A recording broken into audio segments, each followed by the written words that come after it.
Hey guys, welcome to the Deeper Bible Podcast. We want to go deeper than normal into the Bible, theology, philosophy, culture, all that kind of stuff, and ask, what does it mean for us today?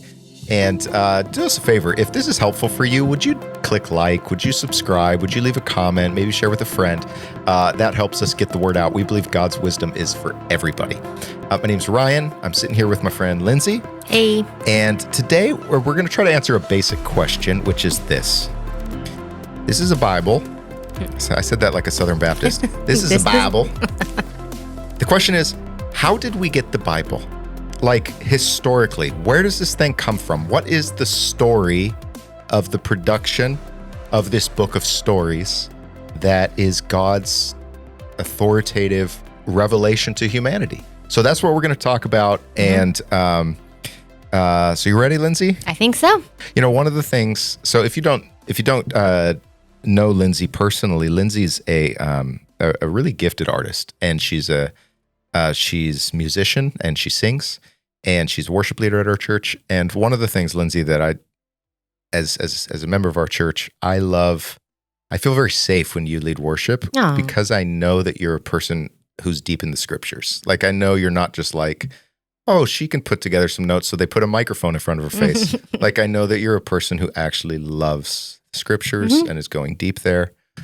And that just always makes my heart feel free to not get hung up on, like, who is that person up there? So today we're just going to try to talk about, how did we get this book? Yeah. And so there's three big movements of this story. You think about it, a 3-chapter novel. Okay. The 3 chapters are ancient Israel, New Testament, and then post-biblical. Okay. So the first is, say 1,500 years, then a window of about a century, then another 2,000 years to the ESV Crossway edition of the Bible in my hand, the elect standard version. The elect standard. No, just kidding. It's the English standard version. Okay, so let's do it. So we're going to start in ancient Israel. Okay. But let me give the premise, the big picture, two big picture premises. One is that I believe that the Bible is the Word of God. And so the Bible is the Word of God. But secondly, something that the Bible scholar Brevard Childs has said has been very helpful for me. He's a very famous scholar of the Old Testament, devout Christian, and he's made the statement that the closest analogy for understanding the Bible in its historical production, how we actually got this thing, and you marry that with the inspiration of God, the closest analogy is Jesus Christ. Right. Fully God and fully man. And as a Christian, if you collapse either one of those, the fully God, no, he's just a creature. Fully man, no, he's a hologram. He didn't share it. You collapse either of those, you don't have the gospel anymore. Right. Same with the Bible. If you collapse it's actually a revelation from God, you're losing something profound. If you are uncomfortable with or threatened by, but this is also a book that was produced by historical processes like all other books, you're also going to miss something profound. Sure. So this gets at an issue of how God works in the world. And, you could look at a tree over there and say, you see that tree? God made that tree. And that would be true. But you could also get into the cells of the leaf and see how the photosynthetic processes are constantly creating that tree, and how there's actual chemicals, there's actual processes that are making this thing grow. But does that mean then that God didn't create the tree? No photosynthesis did? Yeah. It's a profound both. And. And it's similar with the Bible. That's a good analogy. So in what we're about to say and talk about, like, let me just say, there's kind of in terms of how did we get the Bible, there's a sort of a left-wing view, a left-wing distortion, and a right-wing distortion. Okay. The left-wing distortion with the Bible is to say, it is all nonsense. Moses didn't write it. David didn't write it. It's all after the fact. It's all made up. The right-wing extremism, it's maybe better motivated, but it's and the left-wing view is just going to say, look, it's a book like any other book. This is like Homer's Odyssey. This is like, I don't know, any old ancient book. Right. But the right-wing view says this was like laser beamed down from outer space. Moses sat in his tent one day and God said, Moses, get your pen because I'm about to dictate. Yeah. And he wrote it, and that first draft was perfect, Right. never ever changed. And that's how all the books in the Bible came about. And I think that was my assumption growing up. Yeah. Same. It wasn't like taught that way, but it was Right. like, dude, this came from straight from the top. The word of God. Yeah. Right. And as I said at the outset, I very much believe that this is the word of God. Yeah. But I also believe, as a matter of history, that the process was a little more photosynthetic. Yeah. It was a little less Xerox machine. Yeah. And a little more God working through the history of the people of Israel and the people around Jesus and so forth. Right. So those are those are kind of the big picture assumptions. Okay. Now we can talk about ancient Israel. Okay. So ancient Israel was, like most ancient cultures, an oral culture. They told stories, they passed that on. Writing comes on after the fact very often to crystallize those stories. And so what we read in the Old Testament, that's what we're talking about right now, is very often people in later generations writing down what had stories that had come down. Like, think of the books of Samuel that talk about the prophet / judge Samuel, then Saul, then David, then Solomon, and obviously this is being written long after all of these things happened, you know? And these stories have been told and told. And so that oral layer is important to understand. I think as well, you know, one of the things I often think when I'm around scholars who are like so sure that like Moses didn't write any of this or David didn't write any of those Psalms that say by David. By David, yeah. I think it's really sad. You've never met a genius. Because there are certain people who are just different. And a lot of scholars are smart in a limited way. Sure. But there are transcendently, luminously awake people that God uses. So the model that I think is both faithful to God and to history is to say that like the Torah is, the core of it is written by the historical Moses. But that doesn't mean that the Torah didn't go through a process of shaping after Moses, that certain things were finalized in certain ways. You know, famously, did Moses write about his own death? Right. You know, those kinds of questions. There are, you know, the classic scholarly way to approach this. You know, if you go to Bible college, you'll learn these 4 letters, JEDP. You ever heard those? No. Okay, no problem. That's fine. No Bible college for me here. No problem. JEDP stand for, it comes from a guy named Julius Wellhausen, German scholar, 19th century. And his basic idea was the first 5 books of the Bible are a composite of 4 different sources. So 4 different hands, 4 different ideologies, 4 different groups in ancient Israel. Yeah. The Yahwist, the Elohist, which is the name of God. JED is the Deuteronomist, and the P is the priestly class. Okay. And so there's whole books where it's like David Elliott Friedman, I think, something like that, where you'll like read through Genesis and be like, now this paragraph is from the J source. This paragraph, those 2 verses are from the E, but then you can see that phrase right there is a gloss from P. And then, shoot. And it like explodes the whole thing. Interesting. Yeah. Okay. And then that framework has gone out of vogue, but often towards even more complexity. There's more than 4 sources. Okay. And you know, as a Christian, well, first of all, I mean, first time you're encountering this as like a good church kid, you're like, oh my God, that's heresy. Don't say that. Moses wrote this, right? But then on the analogy of the tree and photosynthesis, you start to say, well, if God could use Moses as an inspired person, why couldn't God use an inspired editor? Mm-hmm.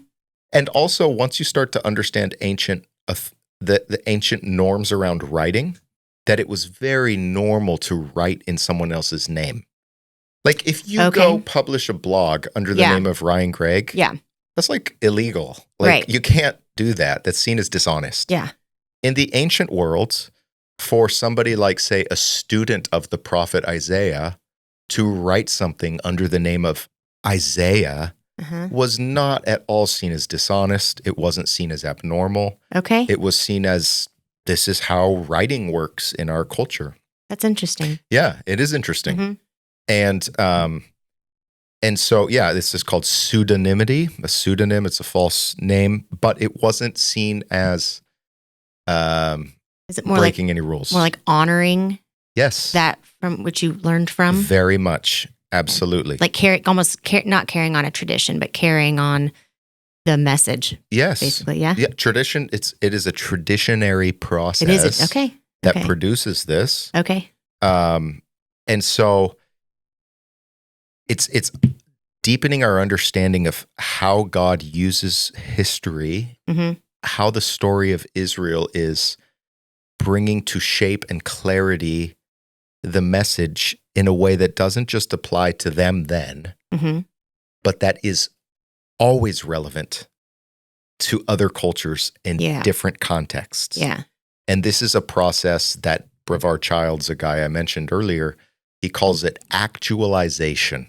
And he's actually using the German term aktuell, which means current. And it means like the making current of the Bible. Like I'm studying right now Isaiah in my private reading time.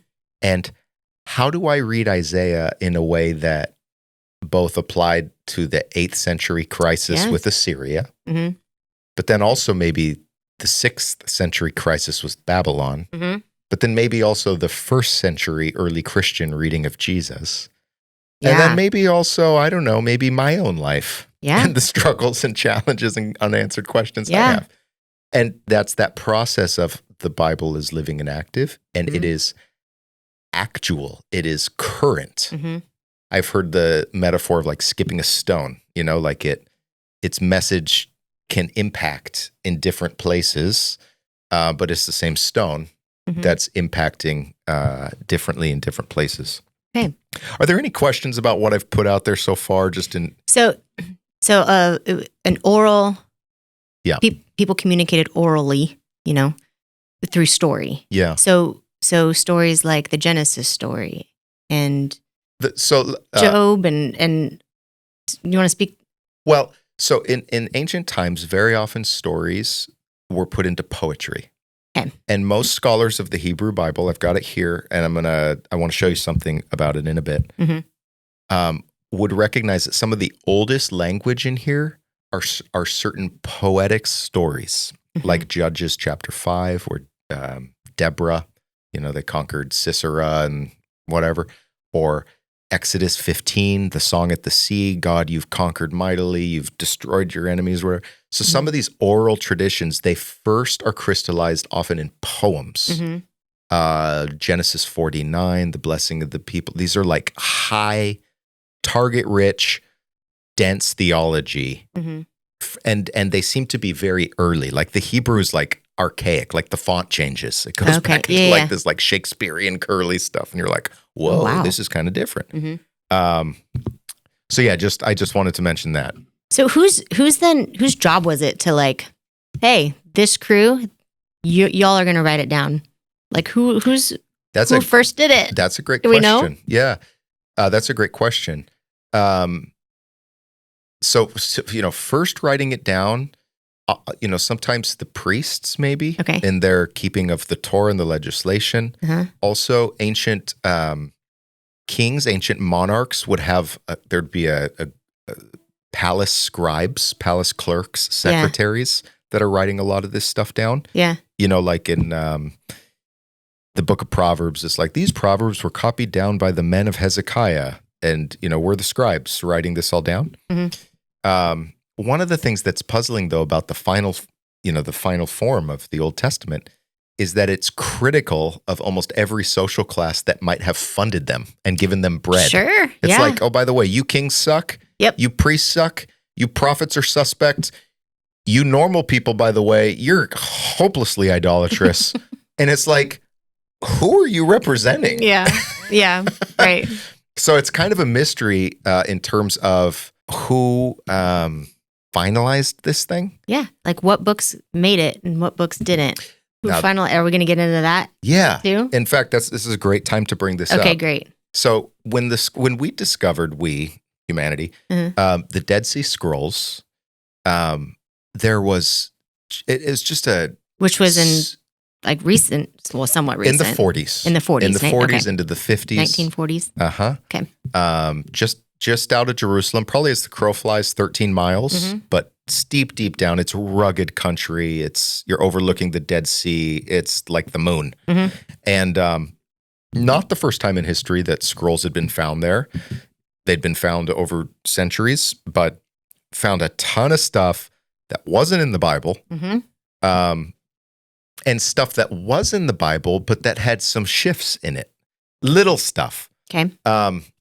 What I'm trying to get at is the Dead Sea Scrolls people lived broadly during the time of the New Testament, actually. Earlier, but then overlapping with the New Testament. Okay. And what we've learned is that the Bible of Jesus, the Bible of Paul, was actually what scholars would call pluriform. It had a stable core, but not with the Xerox copy precision that we sometimes assume. And so that's why I brought the scriptures here. And if you're watching this online, not if you're listening, but you can see this. So just opening to a random page on which I've spilled coffee. Is that a coffee stain I see? Yes, it is. Ancient coffee. That is not ancient coffee. That's, I remember right the day I spilled on that. So, okay. So this is the text. We're in Proverbs. Just opened up to a random place. Here's the text. This is some notes, and these two indices, apparati, are from the rabbis. But what I want to show is this area down here, all the footnotes. It's actually called the critical apparatus, and what it shows is different places up here will have a footnote that leads you down here, and you'll see, according to this Dead Sea Scroll, or the Samaritan Pentateuch, or the Septuagint, or the wording was slightly different. Okay. And that's this. Every page has a lot of this stuff. Yeah. Same thing with the New Testament, which I have here too. It also has its own critical apparatus. I just opened to Luke. So here's Luke 17. Here's the story. And then here's where this is what scholars use. Yeah. When people are reading Greek and Hebrew, this is what they're using. And for some people, this is enormously threatening and destabilizing. Like, wait a minute, I believe in like the plenary verbal inspiration or whatever. Like, first of all, the vast majority of the differences are super insubstantial. But second of all, that is importing onto ancient documents an expectation of a scientific style of exactitude that is inappropriate for this age in general, or it's betraying our idolatry of facts in a particularly narrow sense, whereas none of that stuff seemed to bother Jesus or Paul. Sure. They seem to be totally okay with it. The Septuagint, it's the Greek translation of the Old Testament, because a lot of the Jews at the time weren't speaking Hebrew, but they knew Greek. The Septuagint in many ways is like the first commentary on the Old Testament, because it takes places and it expands a little bit. Okay.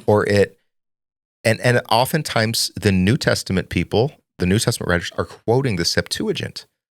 So have you ever had the experience where you're reading the New Testament and, somebody will say, as Isaiah said, and then you go back and look in Isaiah and you're like, that's actually not exactly the same. Yeah, right. Yeah. It's because they're quoting the Septuagint, which is also an ancient Jewish reading of the scriptures of Israel. And that wasn't seen as somehow disloyal.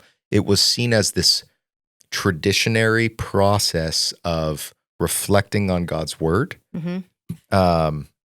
So I'm just trying to help us get a sense of what this sort of like the textual situation was in the world of Jesus. A ton of stuff was written that didn't make it in the Bible. And it's not an issue of like power politics, like the winners saying you suck and you're marginalized and we don't like you and you're a heretic.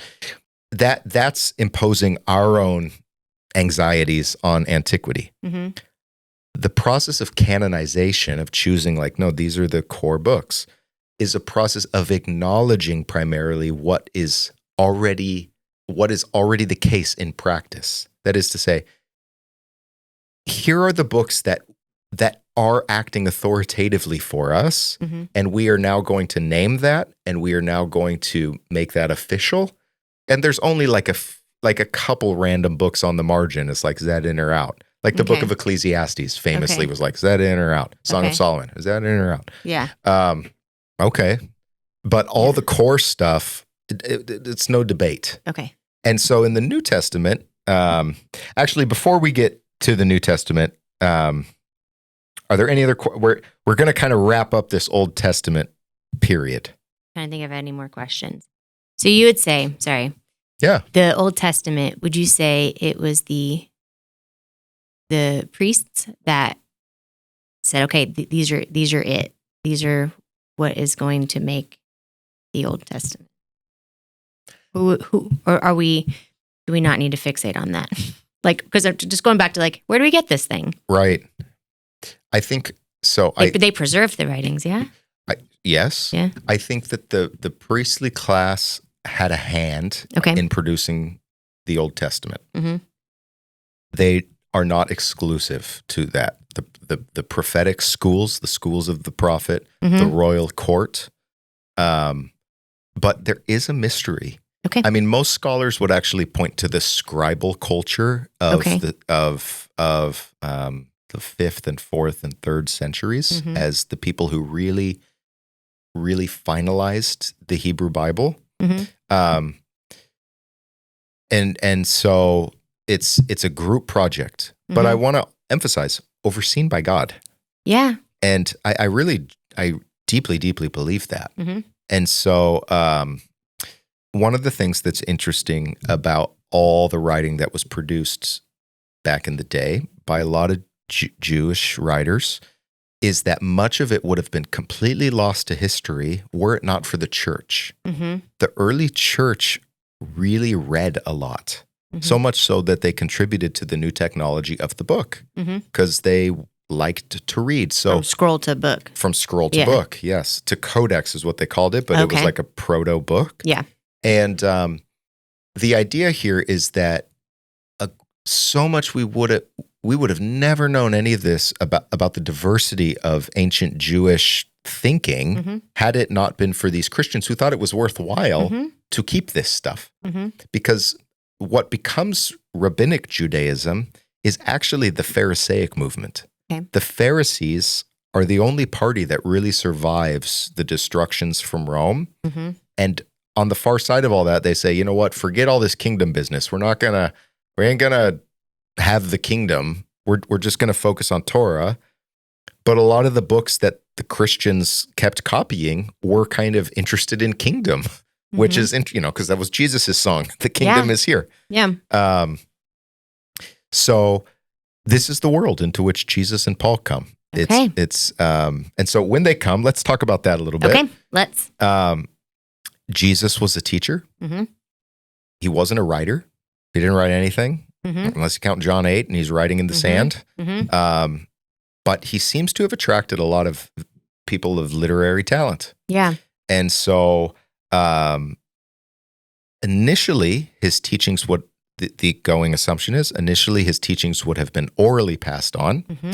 But then at some point, when that first generation was on the verge of dying, they said, we need to put this to writing. Somebody's got to write this down. And so, but before then, before the Gospels were written down, and those come first in the New Testament, but most scholars think that the writings of Paul are the earliest writings in the New Testament. hold on. My brain is just, I don't know why I find it so interesting. All of Jesus's, he taught orally. He never wrote anything down. Yeah. Isn't that crazy? Why have I never thought of that before? Yeah, Jesus wasn't a writer. Yeah. I mean, sorry, that I'm just sitting there with the that for a author second. of our faith. Yeah. We don't have, it's not like Jesus. Sorry. Yeah. He never wrote anything down. That's very interesting. Mm-hmm. Mm-hmm. Okay. So, so we're going kind of back to the oral teachings. Yeah. Like how the whole thing started. Yep. Yeah. Okay. Keep going. Sorry. Blew my mind there for a minute. Well, let me mention something. Jesus is a prophet. Mm-hmm. But a lot of that's one of his titles. Yeah. But a lot of the prophets in the Old Testament didn't write. Right. Elijah didn't write. Sure. Elisha didn't write. It's not till we get to people like Isaiah who are like the writing prophets. Yeah. But the fact that Jesus didn't write is fascinating to me. I also kind of regret it because I want to write, and I'm like, I want Jesus to be a writer because I want to write. Yeah, right? I have to stick with Paul Sorry, instead. okay, going back to Elijah, so he tells his story to someone, and they write it down. Or people are just know of Elijah, and this is the story of Elijah. Yeah. But like the times when he's like at the desert by himself, right? He had to tell it to somebody, yeah? Yes. Yep. And then they just wrote it down. I guess so. Yeah. Okay. Keep going. Yeah. Just processing over here. Yeah. No, I mean, this gets to fundamental questions. It does. How do we know what Jesus and the devil were talking about out in the desert? Yeah. Well, Jesus must have told him, didn't he? Right. Right. Mm-hmm. Okay. Okay. So some of Paul's writings, like 1st, 2nd Thessalonians, are usually assumed to be the first documents that are in the New Testament. Okay. The Gospels, there's 4 of them, but the first 3, Matthew, Mark, and Luke, are called the Synoptics, and they have some overlap, a great deal of overlap, actually. John seems to be a little different, and I would recommend a book by Richard Bauckham on the Gospel of Glory. Richard Bauckham is a world expert on the Gospel of John. Fascinating stuff. Okay, and he argues that the John who wrote the 4th Gospel is not the John from Galilee who follows Jesus, but he's actually a guy from Jerusalem. Oh, interesting. Who's kind of from the upper crust in Jerusalem. Okay. Who's a disciple of Jesus, but he's not John, son of Zebedee. Okay. Interesting argument. Why does he think that? He thinks that because the content is so different. Okay. Because Jesus is actually more Jerusalem-based in the Gospel of John than Galilee-based. Because he seems to have special access to the priest. Jesus is like, John has like the inside ticket. Yeah. And some fisherman from Galilee wouldn't. Okay. So a variety of reasons. Okay. John was a very common name. John the Baptist. Still is. It's my middle name is John. That's right now. So we're still dealing with that. Many have wondered if behind Matthew, Mark, and Luke, there was a prior document called it's often referred to as Q. It's the German word, I believe, Quelle means like quotations. And it's believed to be like a book of Jesus' sayings that Matthew had on the table when he was writing. Mark had on the table when he was writing. Most scholars assume that of those 3, Mark was written first, although there's a group of Israeli scholars who actually believe that Luke was written first. Apparently nobody thinks Matthew was written first. Poor Matthew. Yet there it is. Do you watch The Chosen at all? Have you seen any episodes? I've seen season 1 and 2, I think. Okay. Yeah. I love Matthew. Yes, he's a quirky little guy. He's quirky, but I have a soft spot for him. Yeah, I like him. He's just a numbers guy. He's a little socially awkward. Yep. It's a cool thing. Yeah. Let's see. So big picture, you could quibble a little bit on either end, but the book, the writing that becomes the New Testament, that's what I'm holding, was written ballpark between the years 50 and 90. Okay. Jesus dies and resurrects between 30 and 33. It's not for, at minimum, let's try to do my math, 17 years later, that the first documents are starting to be written, over the next 40 years they're being written. Paul's letters are circular letters. It's often assumed that the different gospels are writing for different communities. Okay. So like, Mark is writing for people in, I don't know, Jerusalem or something, or Ephesus or something. But they don't have Luke. Right. But they're like, we need somebody to write down for us the story of Jesus. It's not until the early 2nd century that we start to get the first lists of like canons or like say, here's the Christian writings or here's the bundle of Paul's letters. And there's you can do a ton of reading about this, about sort of the emergence of the Christian canon. Okay. The New Testament was written in Koine Greek, which was the commoner language of the Eastern Roman Empire at that time. And it is a commoner language. People who study sort of like Plato or Aristotle's Greek or Homer's Greek will like read the New Testament and be like, this is kind of like lowbrow. Like you read this stuff? It's like, yeah, because God loves people. Sorry if that offends you. Yeah. But it very much was written to be understood beyond ancient Israel. Okay. Although, as we mentioned with the Septuagint, a lot of the Jewish diaspora, Greek was their language, the language of the street, the language of the day. Hebrew was the language of prayer. Okay. Aramaic was spoken by locals in Israel, but not further. Anyway, so it's a kind of a complex linguistic situation. Interesting. A guy named. So now let's move after the biblical period. Okay. One of the most talented people with language in the early centuries. There's several, like people like Origen, but I'm thinking especially of Jerome. You ever heard of Saint Jerome? You should read up on this guy. He's a wild man. All right. He's super snarky and rude and punchy. He's like, I was going to say like he's like an ancient Mark Driscoll or something. Like he's just like, what era? He's a hurler. 4th century. Okay. He just gets in fights. Yeah. But he loves God. Okay. He goes to Rome. He has a whole group of like very wealthy women that are like his supporters, and he's like their Bible sensei. Then he goes to Bethlehem. He travels to the Holy Land, goes to Bethlehem, lives in a cave for a long time, and does a super rigorous translation of the Bible from Hebrew and Greek into Latin. Okay. And a lot of people, like St. Augustine at the time, were advocating to ditch the Hebrew, to say, you know what, let's just do the Greek Old Testament, and we don't need the Hebrew. Okay. But Jerome said, nope, we're sticking with the Hebrew. And so he puts together a translation that's called the Vulgate.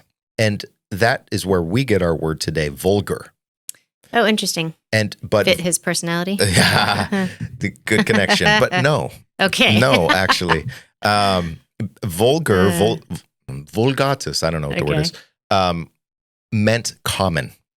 So again, just like Koine, common Greek, he writes in vulgar street level Latin, so that it can be understood by normal folks. Great. But then over the next 1,000 years, an irony emerges where the Vulgate, which was meant for the common people, gets retained in the Western Church, the Catholic Church primarily, long after anybody's speaking Latin, such that very Latin that was meant to kneel down to the commoner has now become the barrier to understanding for a lot of people who are like, I don't speak Latin. Yeah.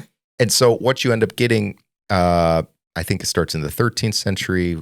John Wycliffe in Britain says, we need like an English translation of the Bible. Martin Luther, this is an amazing story. Luther's a wild man. This, by the way, all these wild men in Christian history were helpful. Part of the reason I became a Christian, like as an adult, because I'm like, I thought you had to be a good little boy to be a Christian. Yeah. And then you read these stories and you're like, these guys are crazy. I love it. I want in. So Martin Luther at one point was going to get, he thought he was going to get killed.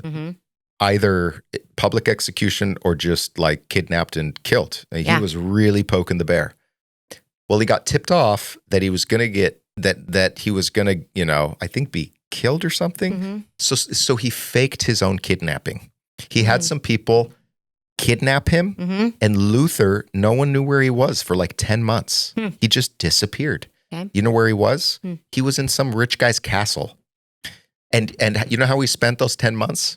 He translated the New Testament into German, into vernacular, street-level German. Wow. And so he's part of this movement saying, like, you know, the Vulgate has served its purpose, but I want my Deutsche Volke to read the Bible. Deutsche The what? German people. There you go. Yeah. Okay. Yeah. Sorry.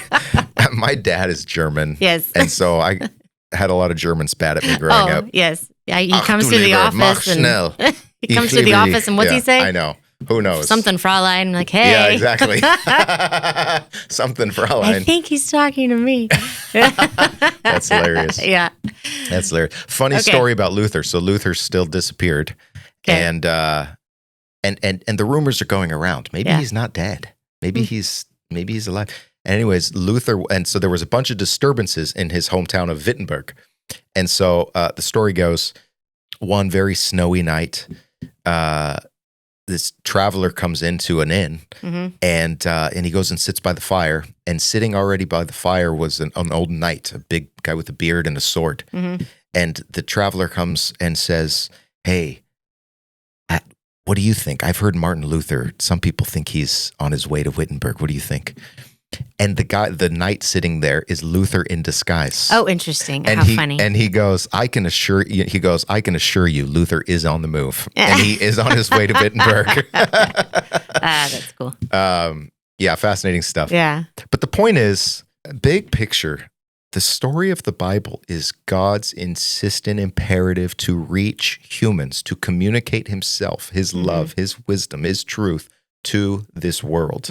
And so this theme that we're tracing, this drive to be understandable, whether it's vernacular, Wycliffe English, German, the King James Version, 1611, Koine Greek, the Vulgate, oral culture and storytelling that's available to everyone. God wants his message to get out there. Yep.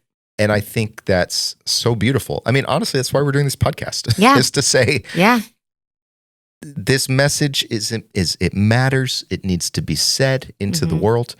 So then I guess the last bit of the story, I want to talk about the different Bible translations. Please. Because there are different translations.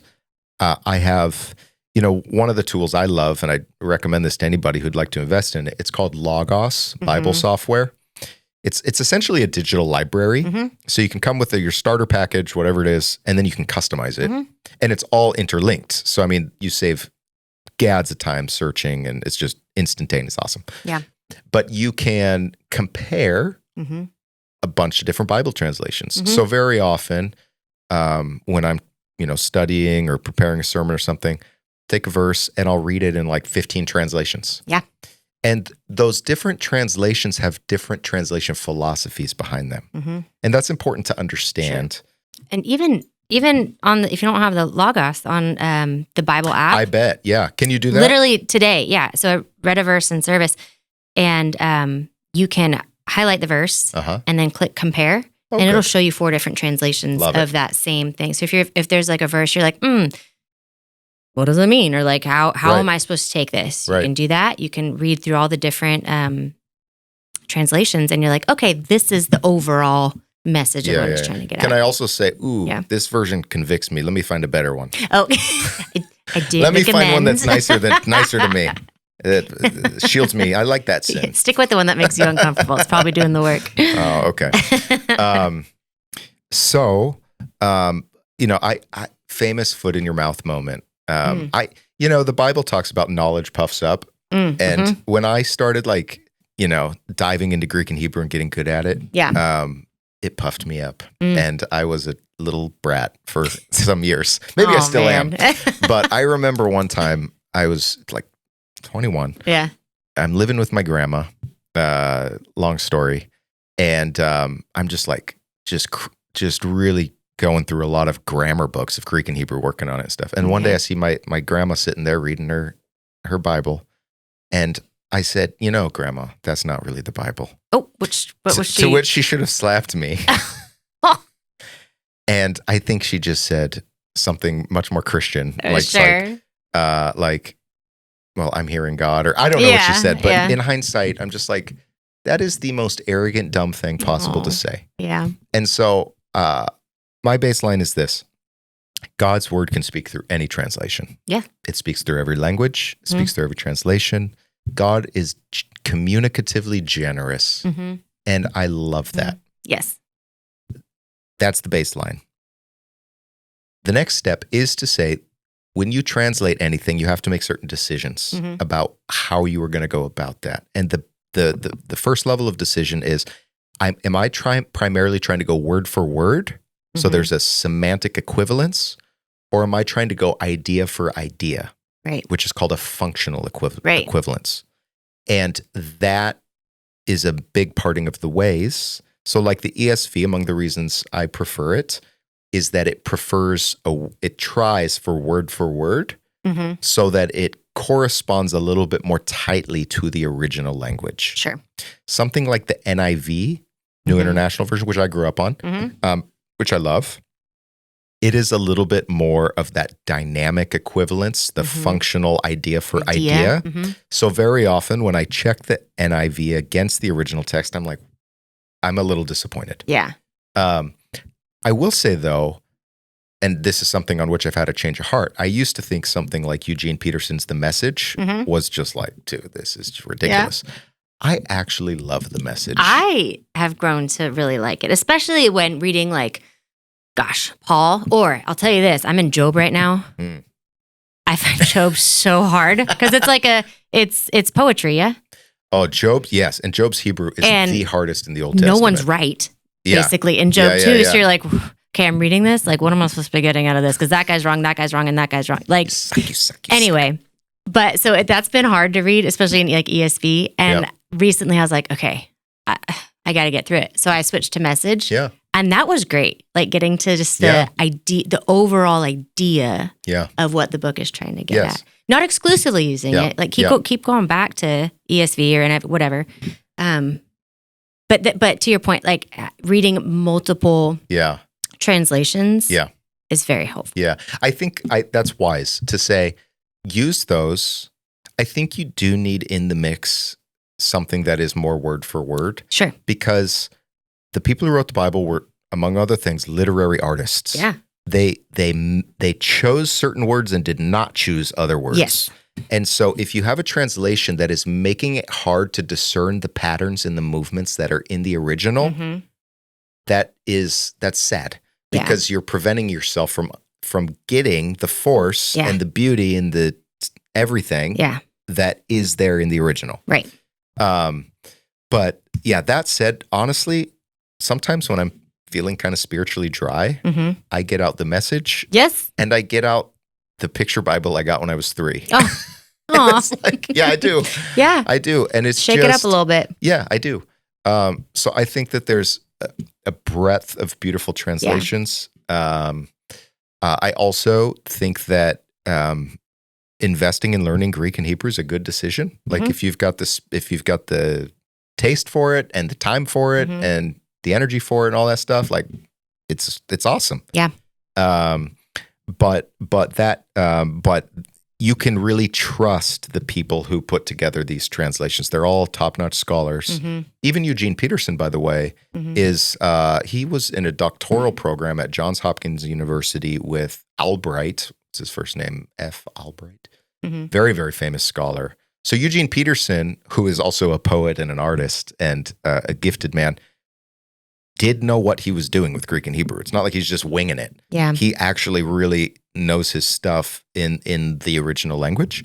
So that makes you just trust it a little bit more. And very often when I'm reading the Message, I'll see how he takes a shade of meaning in one word that's there in the lexicon and building out the metaphor a little bit. He's very good at word pictures. Yes. And he's just got some sting. Like it just... Yeah. And have you ever seen that video of Bono from U2 when he goes out to Montana to meet with Eugene Peterson? No. That is like, oh, you got to watch this. Yeah? Yeah. Okay. Bono, maybe we can put a link to this in the show notes or something. Yeah. there's actually a funny story about this. So Bono, U2, world famous guy, whatever, he's been reading the message and he just like loves it. And he says, I want to meet this guy. And he, tells his secretary, go contact him, have him come out here. And they did. And the secretary comes back to Bono and says like, he's unavailable. He won't come. Oh. And we'll ask him again. I'm Bono. He still won't come. I know, exactly. Yeah. And people told Eugene Peterson, they're like, dude, it was Bono. Yeah. He's like, I was doing Isaiah. Basically to say like, I don't care about Bono. I care about Isaiah. So Bono ends up making a pilgrimage out to northwestern Montana, where I grew up. Yeah. Eugene Peterson grew up in my town. Okay. And he had a lake house there. He was a pastor in Maryland for 35 years or whatever, but he would come out every summer. Okay. And then he retired in Montana at this little lake house. And it's this beautiful video of just the two of them interacting. Two old artists who neither of them really have anything left to prove. Sure. They're both really seekers. Yeah. And it's a really beautiful video to watch. Oh, I love that. Yeah. I one of the things I care about is artists have something to contribute to the kingdom, something really, really important.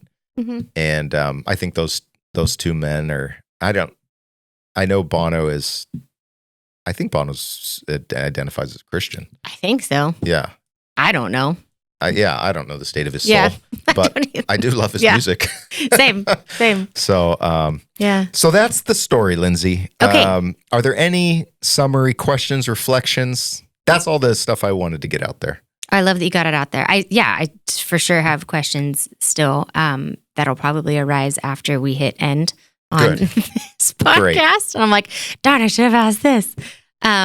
But do we want to, if anyone has questions, we have put those in the chat. Put them in the, You can also reply to, like, if you get our newsletter, we're so open to questions and feedback and interaction. We really want to do that. It actually helps this conversation. My brother. More questions we have. I don't know if I've ever said this on air. Logan, if you're listening, love you, bro. And also, this whole podcast was my brother Logan's idea. I love that. He's in Montana. Yeah. He lives in Bozeman. And 2 or 3 years ago, he said, bro, you need to do a podcast. Yeah. And I was like, I'll think about it. Oh, that's cool. Yeah. And many of the ideas that we've tried to put into play actually come from him. That's very cool. And he reached out to me a month and a half ago and said, okay, Ryan, I just listened to that episode. You were pointing out literary patterns in the Bible. How do I see that? How do I read the Bible in such a way that I can see that on my own? That's a great question. So we're planning to do a whole episode on how do you discern literary patterns in the Bible? In fact, that's God willing, that'll be in the near term future. I love that. And we're going to talk about different ways of reading the Bible because there are different modes of encountering this book. Yes. And a Christian, especially like long haul lifer, you should know these different ways of coming to the sacred text and being shaped by it. Yep. And so, because we're all different. You and I are probably drastically different learners, like in the way in which we learn. Yeah. And so I love that we're having more conversations of like, okay, this is one way to study the word. This is one way to study the Bible, but like, here's another way, And I think I love that we're doing that. Yeah. That's great. Yeah, absolutely. So just to underscore, if you've got questions or thoughts or topics that you're like, man, I'd really love it if they'd talk about this, please let us know. Yep. And we'd appreciate that. Yep. So I guess we'll park it for there, huh? That sounds great. So thank you for this. Yes. And thank you guys for joining, and hope this was helpful. And we're in the Bay Area, California. Would love to see you sometime, thebay.church. And wherever you are, I hope you are well. And until next time, as the rabbis say, shalomi homies. Okay, take care. Bye-bye.